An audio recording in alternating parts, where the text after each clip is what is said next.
것들이 뭐가 있냐면 문화촌 제일교회가 나이고 내가 문화촌 제일교회다라는 강조를 했습니다. 그래서 문화촌 제일교회를 튼튼히 성장시켜 가려면 나 자신을 하나님 앞에서 튼튼하게 성장시켜 가야 된다라고 말씀드렸습니다. 항상 기억하십시오. 여러분이 문화촌 제일교회이고 또 문화촌 제일교회가 나 자신이라는 것을 잊지 않으시기를 바라겠습니다. 오늘 말씀은 야고보서 2장의 마지막 부분입니다. 지지난주죠. 지지난주에 행함이 없는 믿음이라는 주제로 이 앞부분 말씀을 같이 나눴습니다. 그때 강조했던 건 뭐냐면 행함이라는 것이 믿음이 진짜인지 가짜인지를 판가름하는 기준이다라고 말씀드렸습니다. 행함은 그냥 믿음에 있고 없고가 아니라 그 믿음이 진짜인지 가짜인지를 말해주는 겁니다.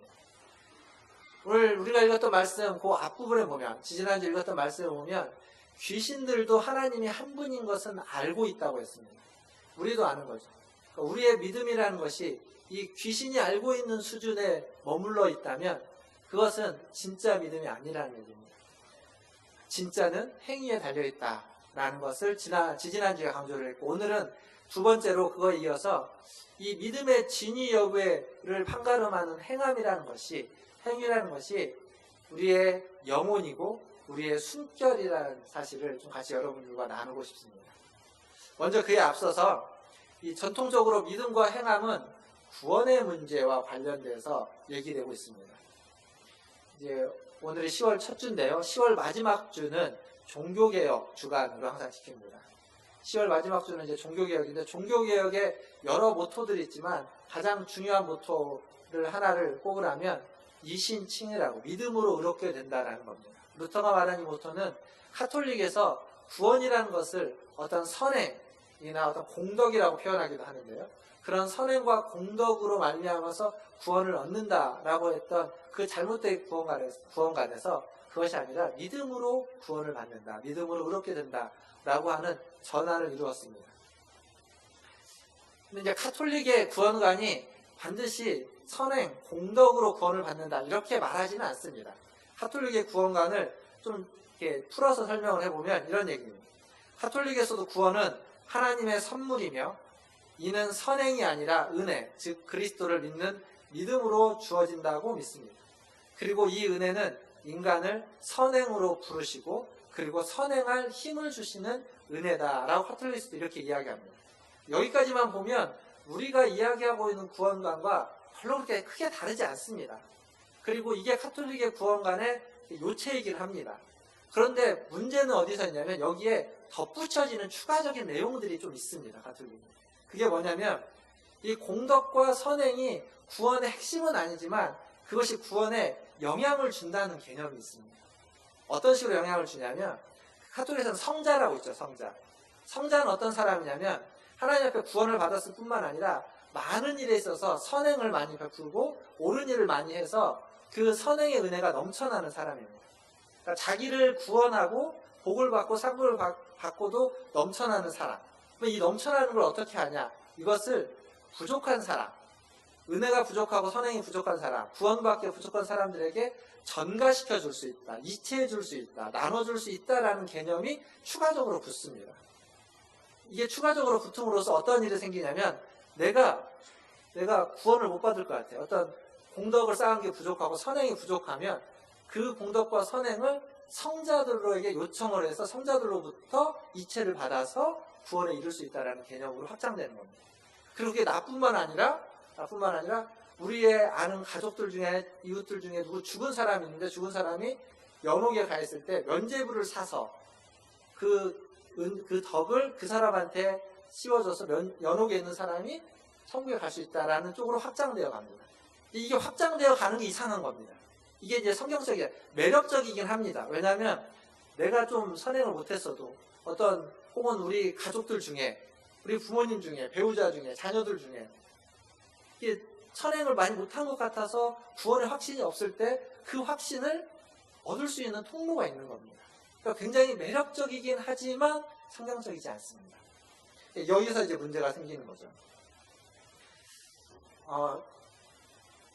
근데 여기에서 이 선행이라는 행함이라는 것이 그 모든 매력적인 것의 중심에서 작동을 하기 때문에 행함을 이야기하면 이 카톨릭에서 잘못 사용하고 있는 이 행함으로 말미암아서 행함에 대해서 오해를 하는 경우가 생기는 겁니다. 그래서 기독교 안에도 행함에 대해서 굉장히 이렇게 터무시하거나 이렇게 멀리했던 경향이 오랫동안 있어 왔습니다.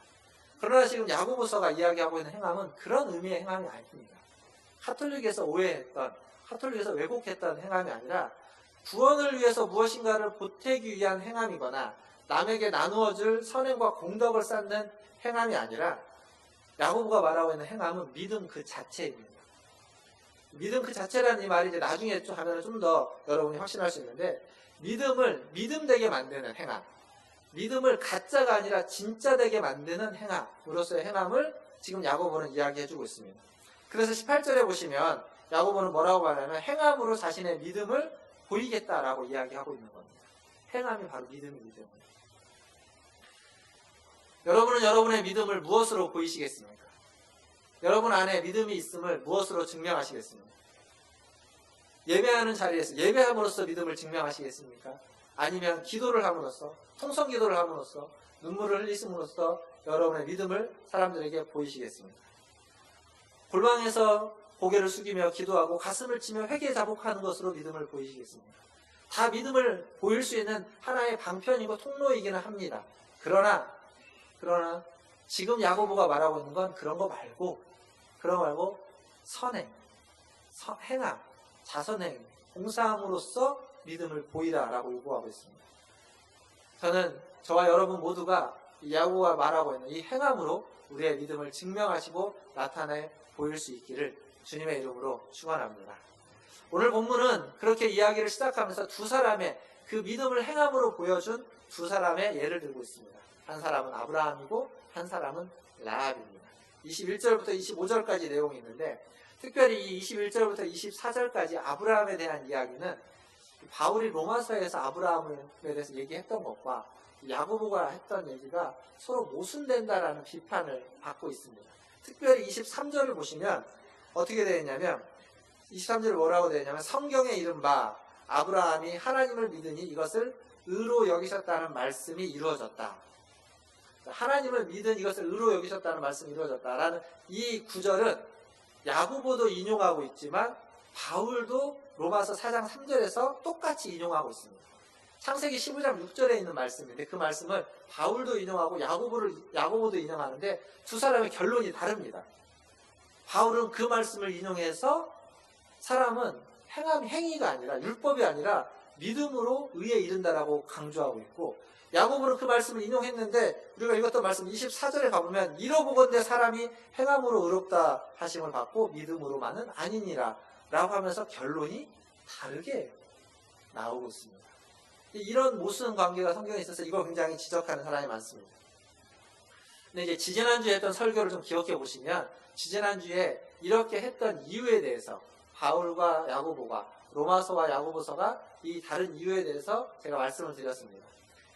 그것은 이 두 사람이 서신서, 편지를 쓰면서 염두에 두고 있는 독자들의 그 상황과 독자들의 층이 다르기 때문이라고 했습니다.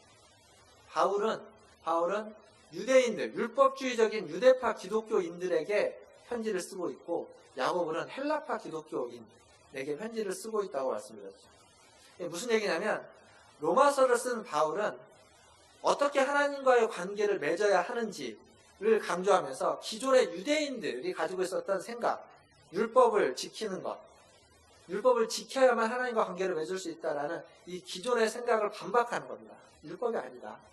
말씀, 믿음이다. 오직 믿음으로만 하나님과의 관계를 맺을 수 있다라고 강조하고 있고, 반면 야고보는 헬라파 기독교인들, 믿음이 있다고 하면서도 이 믿음과 행함을 구분하고 있는, 실생활에서는 아무런 열매도 맺지 않고 그냥 내적인 자신의 정체성만을 중요시하는 사람들에게 그렇지 않다는 겁니다. 믿음이라는 것은 실생활에서 나타나야만 하는 것이고, 믿음과 행함은 별개가 아니라 행함으로 그 믿음이 있음을 나타내야만 한다라는 강조점을 가지고 아브라함을 이야기하고 있습니다. 즉 아브라함 한 사람 안에 믿음과 행함이라는 두 가지 요소가 다 함께 있고, 그래서 다 함께 한 사람은 믿음을 강조하고 한 사람은 행함을 강조하고 있을 뿐입니다. 사실 서로 모순처럼 보이지만 사실은 모순이 아니라 전체적인 흐름을 놓고 보면 구원이 필요한 하나님과의 관계가 깨져 있는 사람들에게는 하나님과 관계를 맺어본 적이 없는 구원이 필요한 사람들에게는 바울의 이야기가 맞습니다. 잘못된 구원이 아니라 믿음으로 구원에 이르러야만 합니다.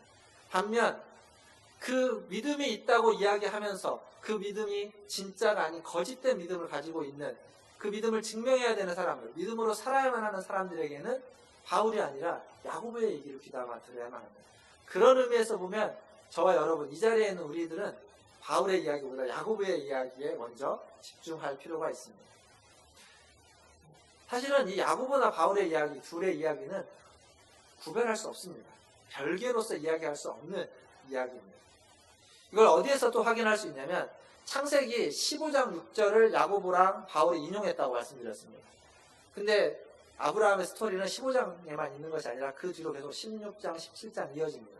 분명히 15장에서는 그냥 텍스트만 놓고 보면 믿음으로 의롭다함을 받았다라는 얘기가 있는데, 근데 이 얘기가 22장에 가면 하나님이 아브라함에게 이제야 내가 나를 믿는 줄 알겠다라고 얘기하는, 네가 너의 믿음이 나에게 증명되었다라고 이야기하는 것이 22장에 나타납니다.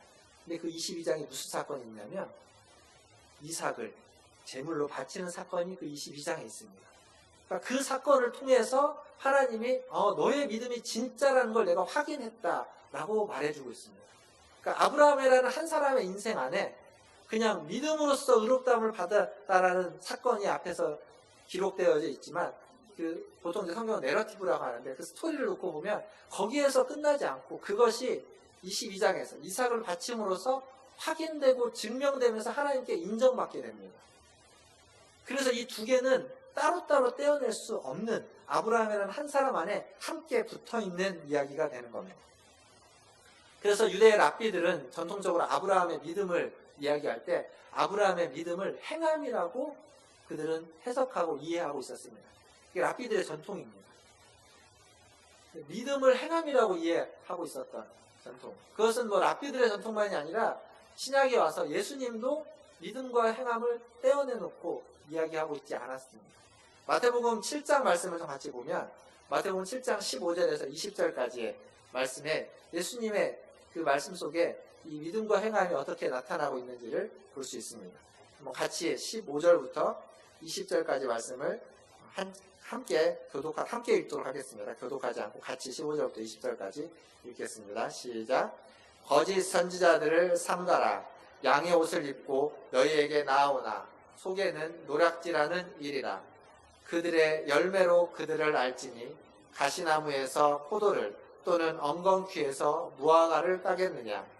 이와 같이 좋은 나무마다 아름다운 열매를 맺고 못된 나무가 나쁜 열매를 맺나니 좋은 나무가 나쁜 열매를 맺을 수 없고 못된 나무가 아름다운 열매를 맺을 수 없느니라. 아름다운 열매를 맺지 아니하는 나무마다 찍혀 불에 던져지느니라. 이러므로 그들의 열매로 그들을 알리라. 그들이 누구인지, 그들이 어떤 사람인지, 그것이 어떤 나무인지 무엇으로 아냐면 열매로 안다는 겁니다. 즉 지금 이야기하는 맥락에서 이야기하면 행함으로 나타나는, 보여지는 행함으로 알 수 있다는 겁니다. 아브라함의 예를 들고 난 후에 야고보는 바로 이어서 라합의 예를 덧붙입니다. 라합은 딱 한 절 나옵니다. 25절 딱 한 절. 근데 여기 보면 아브라함 얘기 때는 믿음이라는 얘기가 나오는데 라합 얘기 때는 아예 믿음이라는 단어조차 나오지 않습니다. 그냥 오직 그의 행함만 언급되고 있습니다. 25절을 보면 기생 라합이 사자들을, 정탐꾼이죠. 그들을 접대했다. 그들을 숨겨줬다는 겁니다. 그리고 그들을 다른 길로 나가게 해서 행함으로 의롭다 하심을 받았다라고 이야기하고 있습니다. 라합의 믿음이 있었을까요? 아예 믿음 자체를 언급하지 않습니다. 하지만 라합에게 믿음이 있었다는 걸 압니다. 하나님이 이스라엘을 통해서 행하시는 일을 듣고 그 하나님을 두려워하는 믿음이 그에게 있었습니다. 그리고 라합이 이렇게 정탐꾼을 숨겨주고 도피시켜 준 데에는 그 믿음이 어떤 식으로 작용을 했냐면, 나도 살고 싶다. 살기 위한 믿음으로 작동한 겁니다. 무슨 거창한 의로움을 이루고 하나님의 뜻을 이루는 믿음으로 작동하지 않고 아주 초보적으로 살고 싶은 믿음으로 작동했는데 그렇다 할지라도 그것이 행함으로 이어졌을 때 그의 믿음대로 그는 죽지 않고 삶을 얻었습니다. 그러니까 아브라함과 라합은 전혀 상황이 달랐습니다. 그리고 처한 어떤 그들의 신앙의 믿음의 수준도 확연히 달랐습니다. 아브라함은 마치 이제 여러분처럼 오래된 성도, 아주 노련하고 경험 많은 하나님의 자녀들, 하나님의 백성이라고 이야기할 수 있고, 라합은 아직 하나님을 잘 모르는 지극히 하나님을 이제 막 알아가기 시작하려고 하는 초신자에 불과하다고 이야기할 수 있습니다. 그러나 경험 많은 하나님의 백성이든 초신자이든 동일하게 믿음과 행함이 연결되어 있을 때 그것이 하나님 앞에 의롭다함을 얻고 생명을 얻게 되는 것이 되는 겁니다. 초신자에게는 그것이 필요하고 오랫동안 신앙생활을 한 사람에게는 그렇지 않아도 되는 것이 아니라 모두가 동일하게 연결되어야만 한다는 겁니다. 마찬가지로 여기 있는 저나 여러분 모두, 우리 모두가 살아감에 있어서, 신앙생활함에 있어서 믿음과 행함이 구별되지 않고 구분되지 않고 연결될 때 우리 또한 하나님 앞에서 의롭다함을 얻는, 하나님 앞에서 참된 믿음을 가지고 살아가는, 행함으로 그 믿음을 증명하는 삶이 되는 줄 믿습니다. 여러분의 삶이, 여러분의 행함이 여러분의 믿음을 증명하시기를 주님의 이름으로 축원합니다. 이제 오늘 마지막 말씀인 26절을 보겠습니다. 이 말씀이 제일 중요합니다. 26절 우리가 다 읽어봤지만 한 번 더 26절을 읽겠습니다. 시작. 영혼 없는 몸이 죽은 것 같이, 영혼 없는 몸과 행함 없는 믿음을 다 죽은 것이라고 이야기하고 있습니다. 죽는다는 건 뭘까요? 죽는다는 건 우리가 가지고 있는 모든 가치로운 것들이 다 무가치한 것이 된다는 겁니다. 죽으면 다 소용없다고 우리가 얘기하지 않습니까? 죽으면 아무것도 소용없다는 것이, 모든 것이 다 가치 없는 것으로 돌아가는, 가치 없는 것이 되어버리는 그 순간이 죽음입니다. 죽음을 맞이하면 영혼도 가치가 없고 몸도 가치가 없습니다. 그럼 언제 죽을까요? 언제 죽는 거라고 이야기할 수 있을까요? 몸과 영혼이 분리될 때 죽는 거죠. 몸과 영혼이 분리될 때 죽는다고 말합니다. 만약에 몸과 영혼이 이제 분리되는데, 몸과 영혼이 있습니다. 몸과 영혼 중에 뭐가 더 중요할까요? 영혼이 중요해요. 제가 아까 1부 예배 때 이 질문을 하면 1부 예배 때는 아무도 대답을 이렇게 웅얼웅얼 하셨는데 2부 때는 이 질문을 하면 분명히 대답을 해주실 권사님이 계십니다. 라고 제가 1부도 말씀드렸거든요. 그래서 김수성 장로님 1부 예배 참석하셨습니까? 제 예상이 맞았습니다. 영혼이 더 중요합니다. 맞습니다. 영혼이 훨씬 더 중요합니다. 몸보다. 그런데 영혼이 중요하다고 해서 몸이 없는 영혼이 존재할 수 있습니까? 존재하면 그게 뭐죠? 귀신이죠, 귀신. 몸이 없이 영혼만 존재하면 귀신, 그걸 사람이라고 하지 않습니다. 귀신이라고. 영혼이 중요하긴 한데, 중요하다고 해서 몸에서 영혼을 뽑아낼 수도 없고, 뽑아내버리면 그 영혼은 귀신이 되어버립니다. 그럼 반대로 영혼이 없는 몸은요? 양쪽에 다 나왔습니다. 송장입니다. 시체. 가만히 있으면 송장이고 시체입니다. 근데 움직이면 좀비입니다. 그래요. 그런 겁니다. 그러니까 둘 중에 어느 것 하나라도 없으면 사람이 아닙니다. 귀신이거나 송장이거나 좀비입니다. 둘 다 있어야만 사람이라고 하는 겁니다. 자, 믿음과 행함에서도 마찬가지입니다. 믿음과 행함에서 믿음이 중요하냐 행함이 중요하냐, 뭐가 더 중요하다고 이야기해도 그것 하나만 있는 것으로는 무가치한 겁니다. 아무 가치가 없습니다. 송장과 같고, 그리고 귀신과 같고 좀비와 같은 겁니다. 차라리 송장이면 괜찮은데 귀신과 좀비는 무섭잖아요. 안 무서우신가 봅니다. 괜찮습니다. 안 무서우시면 괜찮은데. 그런 겁니다. 믿음과 행함도 마찬가지입니다. 둘은 뗄래야 뗄 수 없습니다. 개념상으로는 분리할 수 있습니다. 죽음을 이야기할 때 개념상으로는 몸과 영혼이 분리되는 것, 개념상으로는 몸과 영혼을 나눌 수 있지만 실제로 몸과 영혼을 나눌 수도 없고, 몸과 영혼이 나눠지는 순간 살아있는 자가 아니게 되는 겁니다. 믿음과 행함도 마찬가지입니다. 개념상으로는 분리할 수 있습니다. 믿음이 있고 행함이 있다. 그래서 뭐가 더 중요하다고 이야기할 수 있습니다. 그러나 실제로 이건 분리되는 순간 그건 믿음도 아니고 행함도 아니고 무가치한 거예요. 아무런 가치가 없는, 아무런 소용이 없는 것이 되어버리고 맙니다.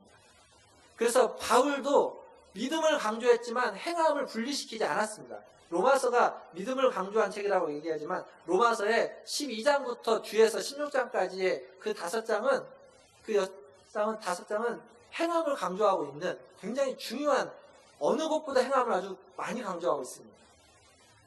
지금 야고보서도 마찬가지로 행함을 강조하는 것 같지만 제가 끊임없이 여러분들에게 뭐라고 말합니까? 야고보가 지금 말하고 있는 건 행함이 아니라 진짜 믿음이다라고. 야고보는 행함을 이야기하는 것이 아니라 믿음을 이야기하고 있습니다. 가짜가 아닌 진짜 믿음을. 그걸 행함이라는 단어로 치환해서 강조하고 있고 설명하고 있을 뿐입니다. 분리하지 않았습니다. 강조점이 좀 다를 뿐입니다. 믿음을 조금 더 강조하고 있고 행함이라는 선행을 조금 더 강조하고 있지 둘이 분리해서 나눠서 이야기하고 있지 않다는 사실입니다. 이 부분을 우리가 잘 기억해야만 합니다. 믿음과 행함을 강조한다. 어떤 거 하나를 강조한다고 해서 두 개를 분리해 놓고 있지 않다는 것. 분리할 수도 없고 분리해서도 안 되고 분리될 수 없는 것이 믿음과 행함입니다. 영혼과 몸이 그럴 수 없는 것처럼 마찬가지입니다. 그런데 이제 야고보가 26절에서 그런 얘기를 하면서 우리가 생각하는 것과 좀 다른 식으로 이것을 이야기하고 있다. 상식에서 조금 벗어난 어떤 대꾸가 일어나고 있는 것을 볼 수 있습니다. 26절 다시 잘 보시면 영혼 없는 몸이 죽은 것 같이 행함 없는 믿음이 죽은 것이다 라고 이야기하고 있습니다. 그렇죠? 그럼 영혼과 무엇이 같다고 이야기하고 있습니까? 행함이 같다고 이야기하고 있습니다. 몸과 믿음이 같다고 이야기하고 있습니다. 좀 그런 식으로 지금 대꾸를 하고 있는데 잘 생각해 보시면 몸하고 영혼이 이어져야 될까요? 아니, 몸하고 믿음이 이어져야 될까요? 몸하고 행함이 이어져야 될까요? 상식적으로 생각해 보면 행함은 몸하고 연결되어 있어야 맞는 것처럼 보입니다. 근데 야고보는 정반대로 말하고 있습니다. 행함을 영혼이라고 이야기하고 있고 믿음을 몸이라고 이야기하고 있습니다. 이건 어디에 있는 말씀을 연상시키냐면 히브리서 11장 1절이 뭐라고 적혀 있는지 아십니까? 믿음은 바라는 것들의 실상이요 보지 못하는 것들의 증거다라고 이야기하고 있습니다. 믿음은 보이지 않는 것들이 나타나는 것이다 라는 겁니다. 몸이라는 겁니다. 보여지게 나타나는 것이 믿음이라는 겁니다. 그런데 그것보다 더 중요한 건 행함이 영혼이다라고 이야기하고 있습니다. 행함이 영혼. 이 행함이 영혼이라는 이야기를 야고보가 쓰고 있는 건 야고보만의 독특한 수사법, 문학적인 수사법인데 이건 무슨 얘기냐면 분명히 영혼이 없으면 그 몸은 시체고 죽은 것이다 라고 합니다. 더 이상 사람이 아니라는 거죠. 좀비, 송장이거나 좀비라는 겁니다. 영혼이 없으면. 그러면 행함이 없으면 그 믿음은 시체고 좀비고 무가치하다는 겁니다. 믿음이라는 것, 신앙이라는 거죠. 우리가 오늘 예배 순서에 보면 신앙 고백이라고 있습니다. 신앙 고백. 사도신경으로 우리는 신앙을 고백합니다. 믿음을 고백하는 겁니다.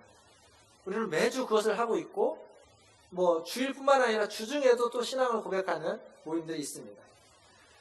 근데 영혼이 없는 믿음의 고백, 영혼이 없는 신앙 고백, 즉 행함이 없는 신앙 고백은 뭐가 되는 거죠?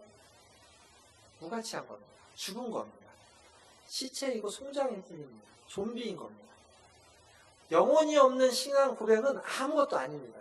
앞에 있는 얘기로 오늘 우리가 했던 말씀 20절로 이야기하면 헛것인 것이고 26절로 이야기하면 죽은 겁니다. 영혼이 없는 신앙 고백. 즉 다른 말로 바꾸면 행함이 없는 신앙 고백은 무가치합니다. 헛것이고 죽은 겁니다. 이 야고보가 강조하고 싶은 내용입니다. 말씀을 좀 마무리하면서 율법, 어떤 행함에 대해서 이야기할 때 율법을 빼놓을 수 없습니다. 구약의 율법을 가장 잘 설명해주고 있는 책을 한 권 고르라면 신명기입니다. 신명기. 율법서에 있는 토라에 있는 신명기는 이스라엘 백성들에게 율법을 가장 잘 설명해주고 있는 말씀입니다. 근데 그 신명기 중에 가장 중요한 한 단락을 꼽으라면 쉐마라고 얘기하는 신명기 6장 4절부터 9절까지 말씀입니다. 그게 신명기 내용의 가장 중요한 핵심 구절입니다. 근데 그 쉐마라고 말하는 텍스트 중에 신명기 6장 4절에서 9절까지 중에 한 절을 꼽으라면 신명기 6장 5절입니다. 이 한 절을 한번 찾아서 읽어봐야 되겠죠. 신명기 6장 5절을 한번 같이 읽어보도록 하겠습니다. 신명기 6장 5절 자막이 있을 텐데 같이 한번 읽어보겠습니다. 시작. 너는 마음을 다하고 뜻을 다하고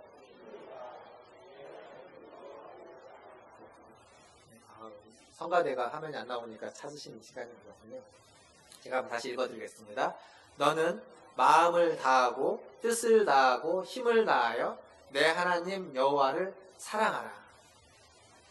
그 많은 신명기 중에 신명기 6장 4절부터 9절까지 말씀, 그 중에 신명기 6장 5절 한 절이 가장 중요하다고 했습니다. 그럼 이 한 절 중에 가장 중요한 단어 하나를 꼽으라면 뭘까요? 사랑입니다. 사랑. 가장 중요한 핵심 단어는 사랑입니다. 보통 우리가 문장을 이야기할 때 주어와 동사를 이야기하는데 이 문장에서 가장 중요한 동사는 사랑입니다. 사랑. 가장 중요한 단어는 사랑. 그 말은 뭐냐면 율법의 핵심은 사랑이라는 겁니다. 율법의 핵심은. 지금 제가 신명기에서 쉐마에서 5절로 그 5절 안에서 가장 중요한 한 단어 사랑으로 요약시켰습니다. 율법의 가장 중요한 핵심은 사랑입니다. 다른 말로 하면 율법의 영혼이 있다면 율법의 영혼은 사랑이라는 겁니다. 만약 영혼이 빠진, 사랑이 빠진 율법의 행위가 있다면 그건 뭘까요? 시체들의 의식이거나 좀비들의 움직임일 뿐입니다. 영혼이 빠졌습니다. 영혼이 빠진 채로, 사랑이 빠진 채로 율법의 의식들을 행하고 있다, 율법을 따르고 있다는 건 시체들의 움직임이고 좀비들이 다니는 것, 왔다 갔다 하는 겁니다. 아무것도 아닌 겁니다. 무가치한 겁니다. 그래서 신명기가 말해주고 있는 율법을 지키는 사람, 율법주의자는 신명기에 있는 율법의 조항들, 율법의 조문들을 빠짐없이 남김없이 순종하고 따라가는 사람이 아니라 사랑하는 사람입니다. 연인이라는 게 사랑하는 사람이라는 거죠. 신명기가 이야기하는 율법주의자는 연인입니다. 사랑하는 사람이 되라는 겁니다. 율법을 가장 잘 지키는 사람은 그래서 율법의 조항들을 빼먹지 않고 잊지 않고 기억해서 그 말씀 그대로 따라가는 사람이 아니라 사랑하는 사람, 모든 것을 사랑하고 모든 사람을 사랑하고 모든 일을 사랑하는 사람, 사랑으로 가득 찬 사람이 가장 율법을 잘 지키는 사람이 되는 겁니다. 사랑이 없고, 즉 행함이 없고 믿음만 있는 사람, 그건 죽은 믿음인 거죠. 그 죽은 믿음을 가진 사람은 때론 무섭습니다. 그리고 두렵습니다. 왜냐하면 그게 뭐 시체이고 좀비이기 때문에 그런 것이 아니라 그건 역사적으로 죽은 믿음, 사랑이 없고 행함이 없고 그냥 죽은 믿음을 가지고 있었던 사람들이 행했던 일의 대표적인 케이스는 중세시대의 마녀사냥과 그리고 중세의 십자군 전쟁입니다. 무서운 겁니다. 두려운 겁니다. 그것으로 인해서 얼마나 많은 사람들이 죽고 그리고 고난을 당했는지 고통을 당했는지 모릅니다. 그들은 믿음을 이야기했습니다. 그들은 믿음으로 그 일을 행했습니다. 그러나 그들에게는 사랑이라는 율법의 말씀에 영혼이 빠져 있었습니다.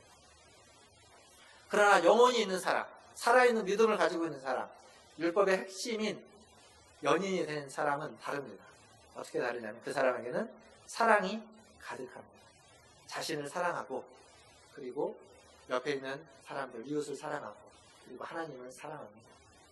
어떤 사람이 와도 사랑할 수 있는 사람입니다. 그리고 그 사람을 말로만 하지 않고 자신의 손으로 발로 합니다. 자신의 시간을 들여서 사랑하고 자신의 지갑을 열어서 사랑합니다. 지난 한 주간 우리나라에 많은 일들이 있었습니다. 광화문에서 집회가 있었고 그리고 저기 서초동에서도 어제 집회가 있었습니다. 참 다른 사람들이라고 이야기할 수 있습니다. 아마 이 중에는 어느 한 집회에 참여하신 분들도 있었고 참여하지 않았더라도 심정적으로 어디에 더 가까우신 분들이 있을 겁니다. 다릅니다. 지난 금요일에도 잠깐 말씀을 드렸지만 그 다름이 하나님을 경험할 수 있는 굉장히 좋은 통로이고 좋은 기회이고 하나님을 그 다르기 때문에 더 경험할 수 있다고 말씀드렸습니다. 오늘은 다른 얘기를, 그 다른 그 사람을 사랑해야 되는 겁니다. 참된 믿음을 가지고 있다면 그 다른 그 사람을 사랑하는 겁니다. 사상이 다르고 가치가 다르지만 그 사람을 사랑하는 겁니다. 종교가 다르고 피부색이 다르고 성적 지향이 다르다 할지라도 그들을 내치지 않고 사랑하는 것, 사랑하는 사람, 그 사람이 하나님의 말씀을 따르는 사람이고 그 사람이 참된 믿음을 가지고 있는 사람입니다. 나에게 상처를 주고 나에게 아픔을 주고 나를 힘들게 하고 내가 가지고 있는 소유에 해를 입히는 사람이지만 그런 사람을 사랑하는 것, 그것이 믿음을 가진 사람, 참된 믿음을 가지고 있는 사람의 삶의 태도이고 자세이고 모습이어야만 하는 겁니다. 저는 오늘 이 자리에 나와서 예배드리는 저와 여러분 모두가 이러한 사랑의 사람, 연인이 다 되시기를 주님의 이름으로 축원합니다. 기도하겠습니다. 우리 같이 함께 잠깐 기도하면 좋겠습니다. 사랑, 너무 식상한 단어이고 너무 익숙한 말이고 그냥 스쳐 지나가는 말입니다. 근데 한번 나 자신을 보시면 좋겠습니다. 내 안에 그 식상해 보이는 그 사랑이, 별것 아니어 보이는 그 사랑이 얼마나 있는지, 얼마나를 넘어서서 우리는 참된 믿음을 가지고 있는 사람이라면 우리 안에 사랑이 가득 차 있어야 됩니다. 그냥 찌르면 사랑이 나와야 됩니다. 여러분을 건드리면, 누군가 여러분을 건드리면 여러분은 사랑이 나옵니까? 아니면 험한 말이 나옵니까? 누군가 여러분의 기분을 건드리면 사랑이 나옵니까? 아니면 짜증과 화가 나옵니까? 누군가 여러분을 건드렸을 때 여러분이 참된 믿음을 가지고 있다면 사랑이 나와야 됩니다. 사랑이 가득 차 있어야만 가능한 일입니다. 그래서 우리 좀 같이 기도하면 좋겠습니다. 주님, 내게 사랑을 주십시오. 내게 사랑이 가득 찰 수 있도록 주님, 내게 주님의 사랑을 부어주시고 그 사랑으로 나 자신을 사랑하고 이웃을 사랑하고 하나님을 사랑하고 나와 다른 사람, 어떤 사람이든지 사랑하고 품어줄 수 있도록 도와주십시오. 우리 같이 한 목소리로 간절히 주님